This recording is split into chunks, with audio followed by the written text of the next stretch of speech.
오늘 우리에게 주신 하나님의 말씀은 요한복음 1장 1절에서 15절 말씀입니다. 신약성경 142면입니다.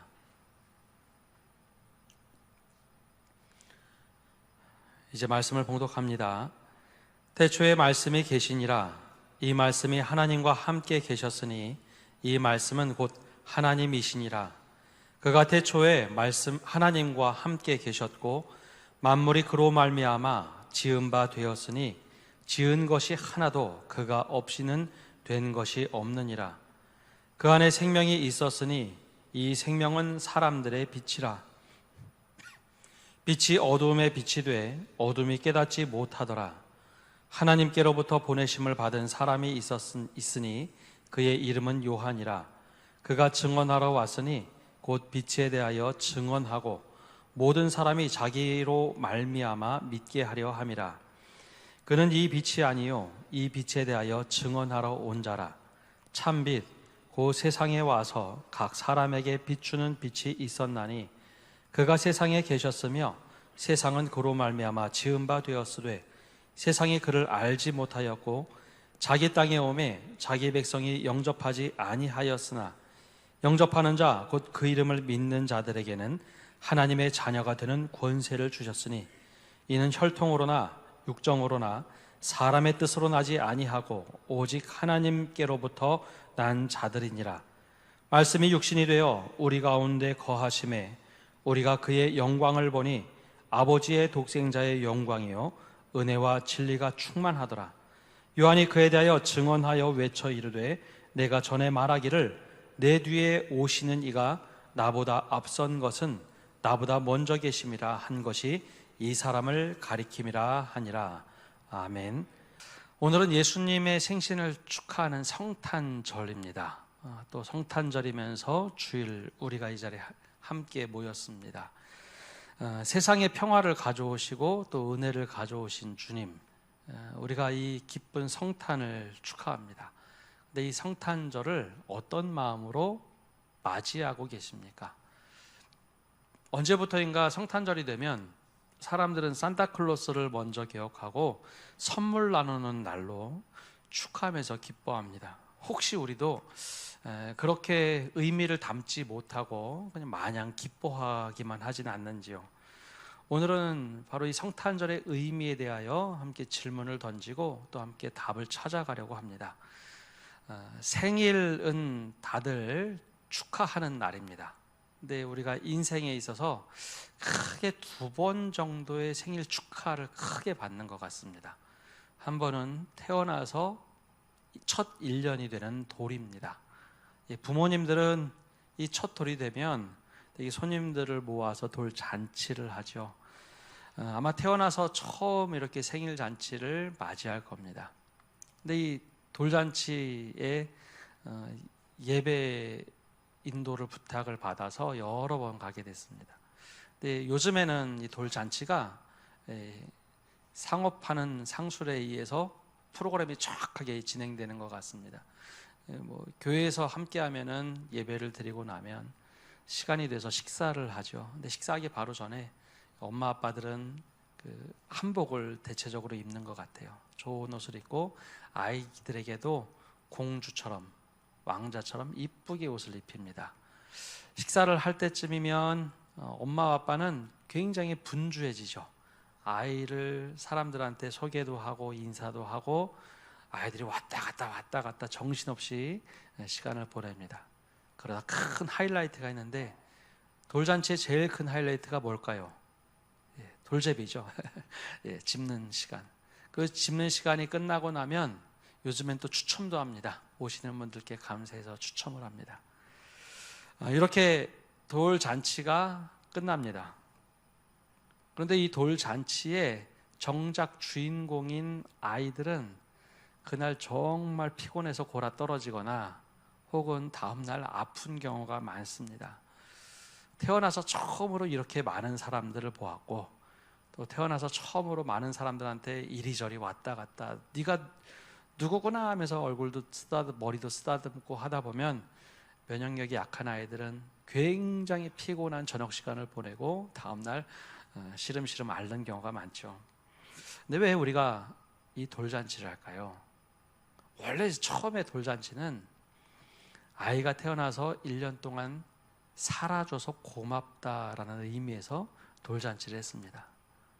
예전에는 영아 사망률이 너무 높았기 때문에 아마 여기 앉아 계신 분들 중에 호적 등록이 제 나이 때 못하신 분들이 많을 겁니다. 1년 동안 정말 살아줘서 고맙다. 이 존재, 그 소중함에 대하여 깨닫는 시간이 원래 돌잔치였습니다. 우리와 함께 해줘서 고마워. 너 건강지켜서 고마워.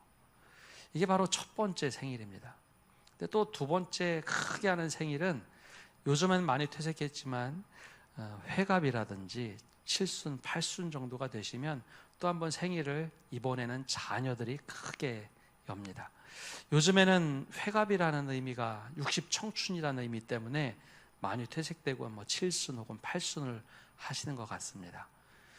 근데 이 칠순이나 팔순, 특히 칠순은 모르겠고 팔순 정도에 하게 되면 자녀들이 이제는 중년의 나이가 됩니다. 그래서 가깝게 사는 가족들은 자주 왕래를 해서 좀 덜하겠지만 정말 오랜만에 명절 혹은 이 잔치 때 이렇게 만나죠. 그러면 잔치를 크게 하고 나서 여러 이야기가 뒤풀이 때 이어집니다. 근데 제일 좋은 것은 부모님 때문에 우리가 이렇게 행복하다라는 이야기만 나누면 좋겠지만 팔순 정도 때 모인 자녀들의 생각은 좀 다른 것 같습니다. 때로는 돈 이야기도 나오고 상속 이야기도 나오고 때로는 서운했던 이야기가 나오면 이상하게도 얼굴을 붉히는 경우들이 있죠. 마냥 행복하고 축하하는 자리로만 끝나면 제일 좋은데 이런 어려운 일도 생깁니다. 근데 원래 생일이라는 것에 공통점이 있습니다. 함께 해줘서 감사하다라는 것. 내가 지금 아기가 혹은 부모님이 건강하시거나 건강하지 않거나 부유하거나 부유하지 않거나 그걸 떠나서 이렇게 함께 해줘서 살아계셔서 살아있어서 감사한 것이 사실 생일 잔치의 기본 의미입니다. 관계를 맺을 수 있으니까요. 바로 성탄절도 그런 의미를 담고 있어야 합니다. 남들처럼 막 연말이 되어서 흥청망청 그냥 성탄이니까 기쁘다가 아니라 예수님이 지금 나하고 깊은 관계를 맺고 있어서 감사하다라는 고백을 드릴 수 있어야 진짜 성탄절입니다. 한편으로는 이런 생각도 해봅니다. 살아 계실 때는 정말 생일이라는 것을 우리가 챙기지만 세상을 떠나시면 생일을 더 이상 챙기지 않습니다. 흔히 말한 기일을 챙기죠. 우리도 성경에서 나오는 것처럼 예수님이 이 땅에서 십자가에 달리신 날 금요일이지만 우리는 금요일을 챙기지 않습니다. 예수님의 기일로 생각하지 않습니다. 우리는 다시 부활하신 주일을, 부활절을 우리는 늘 기억하죠. 부활절 기억하는 것은 너무나 당연한데 왜 우리는 예수님의 태어나신 날을 그렇게 기뻐할까요? 그냥 기뻐함으로 흘려버린다면 이것은 예수 믿는 것과 믿지 않는 것과 똑같은 것 같습니다. 정말 얼마나 우리가 성탄의 의미를 새기고 주님과 나와 깊은 관계를 맺고 있는가, 이것을 생각할 때 이 성탄의 의미가 우리 안에 살아 움직이기 시작합니다. 그렇다면 성탄절의 진짜 의미가 어떤 것일까요? 먼저 성탄절은 하나님이신 예수님이 우리와 함께 하시기 위하여 이 땅에 오신 날입니다. 우리 입장에선 예수님이 아기 예수로 태어나신 날이다 라고 기뻐하면서 구원을 허락하신 날, 구원을 주시기 위하여 이 땅에 오신 날, 그렇게 생각하는데요. 예수님의 입장에서는 어떤 날이었을까요? 사람은 태어난 날을 기억하지 못합니다. 그러나 예수님께는 어떤 날이었을까? 예수님께는 하늘에 있는 모든 것을 내려놓고 이 땅에 당신이 만든 피조물로 온 날입니다. 그래서 예수님께는 정말 내가 기쁨을 받고 축하를 받고 할 날이기도 하지만 때로는 마음이 아플 수도 있겠다라는 생각을 합니다. 바로 오늘 말씀에 그 이야기를 이렇게 말합니다. 우리 1절부터 3절 말씀 함께 읽어보겠습니다. 태초에 말씀이 계시니라. 이 말씀이 하나님과 함께 계셨으니 이 말씀은 곧 하나님이시니라. 그가 태초에 하나님과 함께 계셨고 만물이 그로 말미암아 지은 바 되었으니 지은 것이 하나도 그가 없이는 된 것이 없느니라. 아멘. 우리의 생각으로는 예수님이 이 땅에 태어나시면서 예수님의 삶이 시작됐다라고 생각을 합니다. 근데 성경은 그렇게 말하지 않습니다. 그건 우리의 생각이고요. 태초에 하나님이신 말씀으로 계신 분, 태초에 말씀이 계셨고 그 말씀은 하나님과 늘 함께 계셨고 그 말씀이 하나님이신 분이 바로 예수님입니다. 원래 계셨던 분입니다. 그리고 그냥 계신 것이 아니라 태초에 하나님과 함께 이 세상을 말씀으로 다 하나씩 하나씩 지으셨습니다. 빛이 있으라. 그렇게 세상을 만드신 하나님이십니다. 우리도 예수님이 직접 창조하신 피조물 아닙니까? 그런데 아버지 하나님께서 세상을 구원해야 하는데 이 세상을 구원해야 하는데 죄로 물든 세상을 구원하기 위하여 이 땅에 사람의 모습으로 보낸 날, 그날이 바로 성탄절입니다. 그래서 우리는 이 땅에 육신으로 오신 예수님, 성육신 하셨기 때문에 기뻐하지만 예수님은 정말 마냥 기뻐했을까? 그렇지만은 않을 수도 있겠다라는 생각을 합니다. 짧은 생애 30여 년의 시간을 이 땅에서 보내시면서 얼마나 힘드셨을까? 그래도 예수님은 기꺼이 이 땅에 오셔서 우리와 함께 하신 날, 그날이 바로 첫 출발이 성탄절입니다. 그렇기 때문에 우리가 성탄절은 주님이 어떻게 사셨는지, 어떤 모습으로 오시고 어떻게 살아야 될지를 보여주신 날, 즉 성육신입니다. 얼마 전에 기사를 하나 보고서 일부러 영상을 찾아봤습니다. 태어난 김에 세계 일주라는 프로그램이 있던데요. 거기 웹툰 작가인 기안 84와 배우 이시연 씨가 아마존 여행을 하는 기사를 보고 영상을 좀 찾아봤습니다. 그 영상을 보니 아마존에 들어가서 어느 집에 들어가게 됐어요. 그리고 식사 초대를 받아서 식사를 하게 되는데 그 식사 중에 마사토라는 음료수를 마셨습니다. 하얀 음료인데요. 너무 맛있게 마사토를 마시고 한 잔 더 달라고 해서 이렇게 마시는 모습을 봤습니다. 근데 조금 뒤에 식사를 마치고 나서 그 가족이 이제 마사토를 만드는 장면이 영상에 찍혔습니다. 유카라는 나무가 있는데요. 우리나라로 보면 약간 칡같이 생긴 나무입니다. 근데 그걸 벗겨서 이렇게 절구에 넣어서 이렇게 찢습니다. 빻고 그냥 빻는 게 아니라 이 나무를 입에 넣어서 질겅질겅 한참 씻고 침과 골고루 섞은 다음에 다시 넣고 또 찢습니다. 또 넣어서 또 이렇게 한참 씻습니다. 그리고 나서 이거를 발효를 시키고 실온에 두면 여기에 물이 생겨서 음료가 됩니다. 이게 뭐라고요? 마사토. 근데 이 모르고 마셨을 때는 이 두 배우가 너무 맛있게 마셨는데 그 모습을 보더니 이제 배우 이시연 씨가 막 얼굴이 찌그러집니다. 그래서 이 옆에 있던 기안 84라는 사람이 얘기하죠. 형 그러면 안 돼. 이거 굉장히 소중한 음식이고 귀한 거야. 나 다큐멘터리에서 봤는데 이거 그렇게 얼굴 찡그리면 실례야. 그런 얘기를 좀 보게 됐어요. 제가 그 장면을 보면서 예전에 있었던 일이 생각이 났습니다. 저도 선교지 아주 오지를 들어간 일이 있습니다.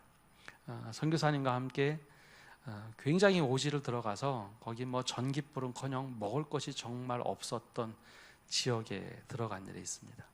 해가 떨어지고 저녁 니웃니웃 어둠이 짙게 들이오는 시간인데 전깃불은커녕 호롱불도 제대로 피우지 못하는 그런 동네였습니다. 그런데 귀한 손님 왔다고 음식을 내주는데 이게 도대체 무슨 음식인지 모르겠습니다. 근데 그분들에게는 정말 귀한 음식, 호롱불 몇 개 켜놓고 대나무로 엮은 얼키설키 엮은 집에서 식사를 하는데요. 한 입을 탁 씹었는데 이게 덜 익었습니다. 고기인데 물컹. 야, 이거 어떻게 하나. 그래도 그분들이 귀한 음식 대접했기 때문에 꿀꺽 삼키고 기도했습니다. 하나님, 배탈 나지 않게 해주십시오. 그리고 일주일 동안 여기서 잘 보내게 해주세요. 그러면서도 이제 행복한 얼굴을 지었습니다. 저는 잠깐 일주일 문화가 다른 곳에 가도 정말 힘들다라는 것을 경험해 봤는데요.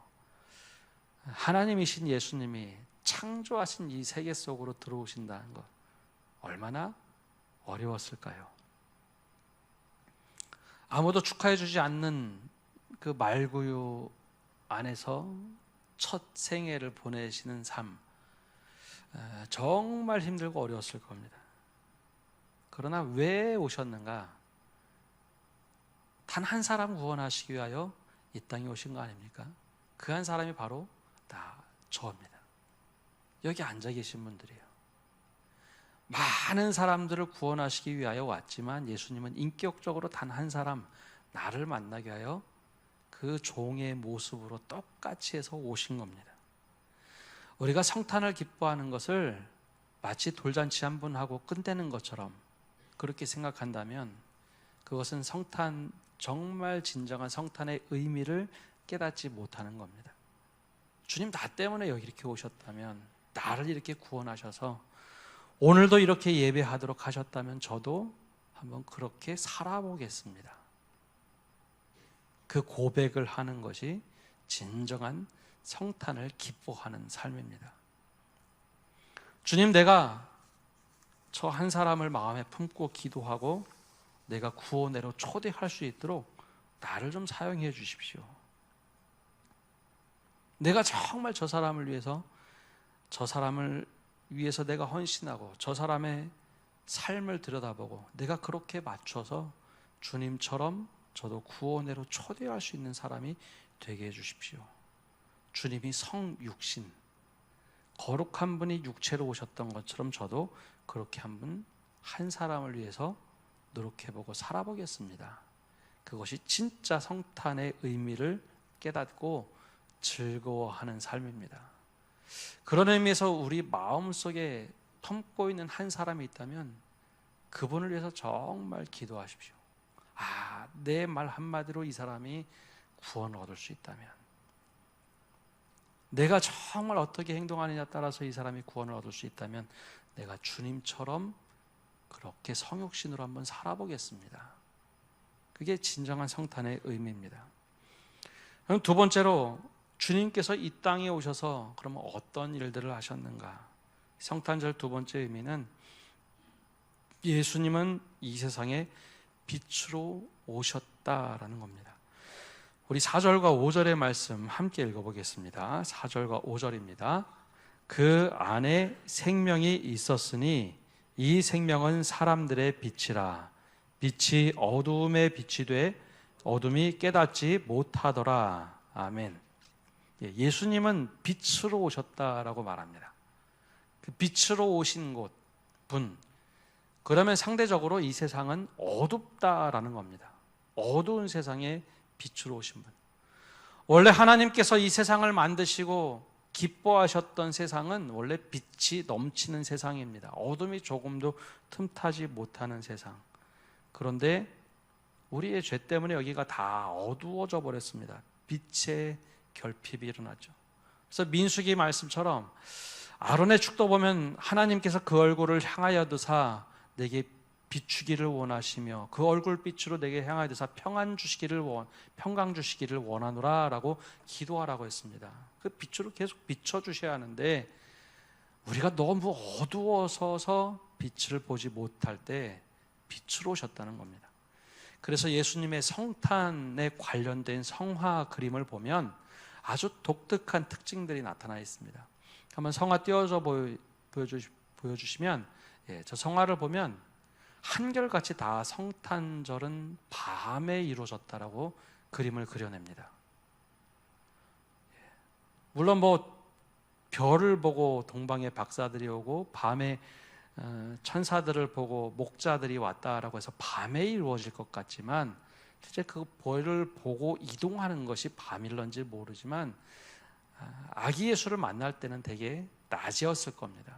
근데 하나같이 성화들을 저렇게 밤에 그려놨습니다. 또 다른 사진을 보면, 또 다른 성화도 보면 이렇게 밤에 사람들이 예수님이 탄생하셨다라고 그림을 그려놓았습니다. 저 특징 중에 하나는 밤인데 예수님만큼은 환하게 빛이 납니다.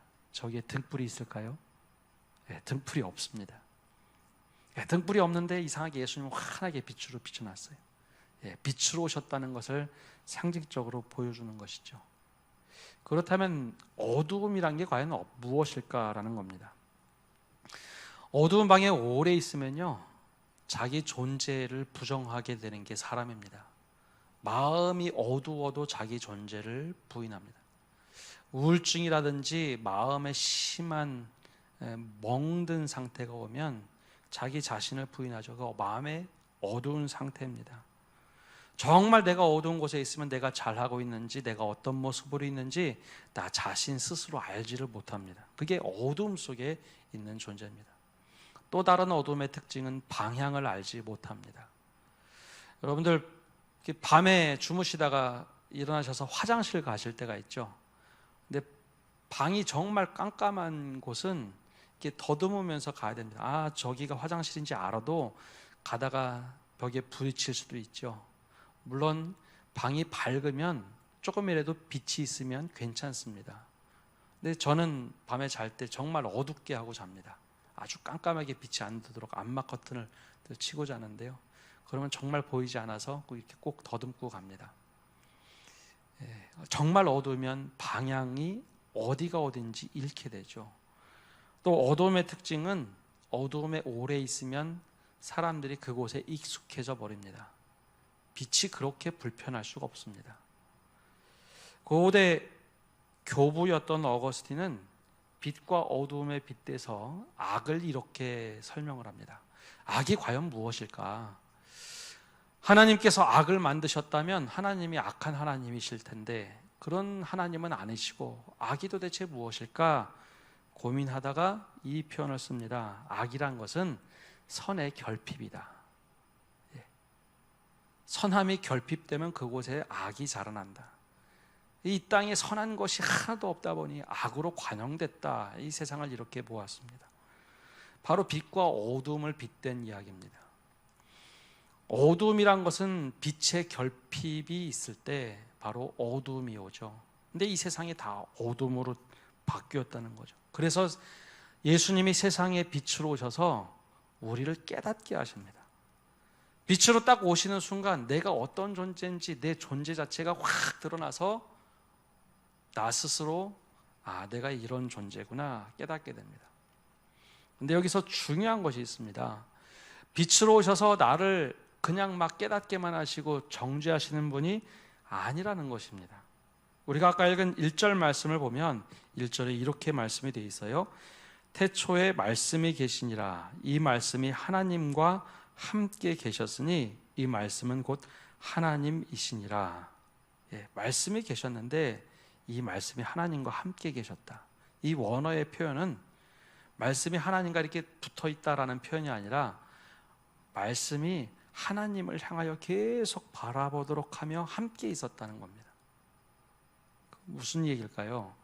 말씀을 딱 듣는 순간 말씀으로 내가 하나님과 함께 있어가 아니라 말씀을 통해서 계속해서 하나님을 바라보도록 하는 것, 그분이 바로 예수님이라는 겁니다.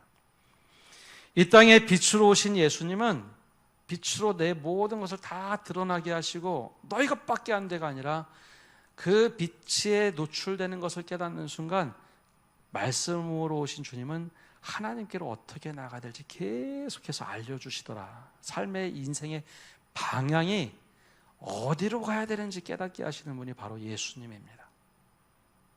그냥 빛으로만 오셔서 야 너 이것밖에가 안 돼가 아니라 빛으로 내 삶의 방향과 길을 인도하시는 분. 그래서 빛으로 오신 주님의 의미가 중요한 겁니다. 근데 여기서 두 갈래로 사람들이 나뉘어집니다. 신약 성경을 자세히 보면요, 빛으로 오신 주님을 영접하는 사람들이 있고 영접하지 아니하는 사람들이 있었습니다. 10절과 11절에 보면 이렇게 표현을 합니다. 그가 세상에 계셨으며 세상은 그로 말미암아 지은 바 되었으되 세상이 그를 알지 못하였고 자기 땅에 오매 자기 백성이 영접하지 아니하였으나. 또 더 나아가서 영접하지 않는 사람들이 있었다라고 말을 합니다. 왜 이럴까요? 신약 성경을 자세히 보면 이미 죄인 되었던 사람들, 당시 세리라든지 창녀라든지 범죄자라든지 아니면 죄인, 그런 사람들이 오히려 예수님을 너무 기뻐하며 맞이했습니다. 왜 그럴까요? 오히려 반대로 종교 지도자들은 예수님을 굉장히 거절하고 거부했습니다.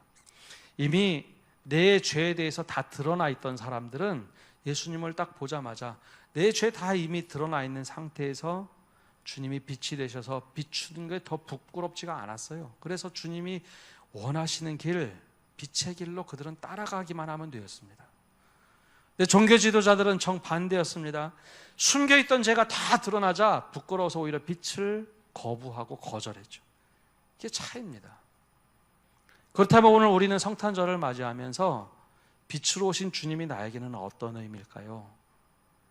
나에게 어둠을 밝히도록 만드시고 어둠에 거하는 것이 아니라 어두운 지역에 들어가서 빛으로 살도록 말씀하시는데 나는 그럼 오늘 어떻게 살고 있을까요?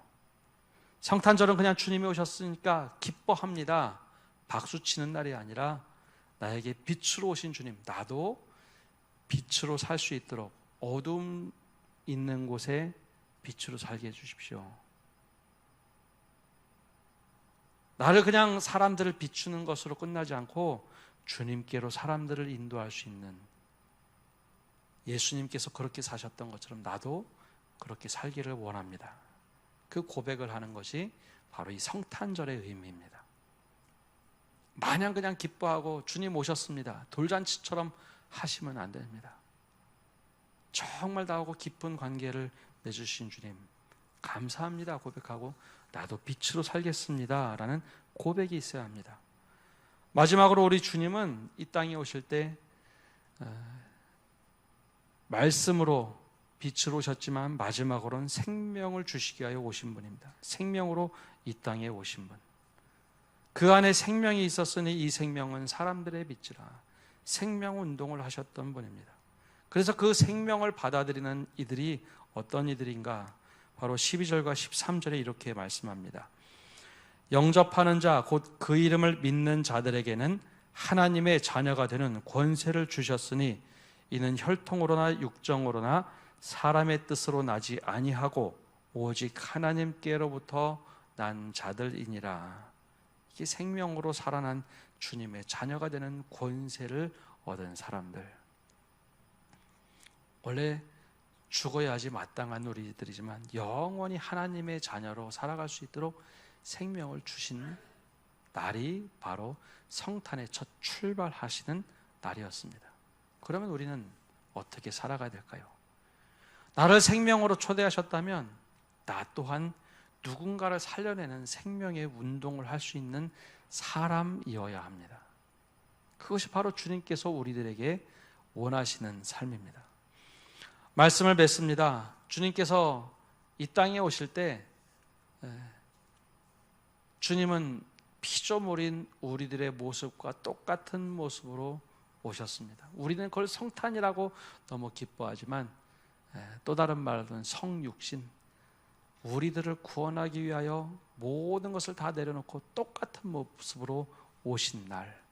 그러니 우리가 주님을 믿는다면 우리 또한 내가 마음에 품고 있는 그 한 사람을 전도하고 구원하기 위하여 마음을 품고 그 사람을 구원의 길로 인도하는 것, 그것이 성탄절의 진정한 의미이고 우리들에게 도전하는 겁니다. 더 나아가서 빛으로 오시고 어둠을 비춰주셨는데 하나님께로 어떻게 하면 갈 수 있을까 인도하신 것처럼 나 또한 사람들의 길에 어둠의 돌을 놓는 것이 아니라 빛의 길로 놓고 하나님께로 어떻게 하면 인도할 수 있는가, 하나님께로 어떻게 하면 가까이 갈 수 있게 할 수 있는가, 그 앞에서 비춰주는 겁니다. 아, 이거 이 길이 아니야, 바로 이 길이야 라고 말해주는 것. 더 나아가서 생명의 운동을 하는 것, 죽는 길로 가는 것이 아니라 삶의 길로 가는, 사는 길로 가는 그 길을 알려주는 것, 그게 바로 성탄의 진정한 의미입니다. 그냥 돌잔치처럼 기뻐하는 날이 아니라 주님 맞아요, 제가 그렇게 살겠습니다 다짐하고 고백하시는 성도 여러분 되시기를 바랍니다. 우리 함께 기도하겠습니다. 하나님 감사합니다.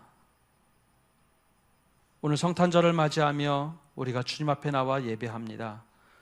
이날 주님께 합당한 영광을 돌리게 하시고 주님이 이 땅에 오셨던 그 성육신의 사건이 역사에서 끝나는 것이 아니라 나 또한 그 성육신의 삶을 살 수 있도록 한 사람을 구원하기 위하여 바로 쓰임받는 한 사람이 되도록 은혜 내려 주시옵소서.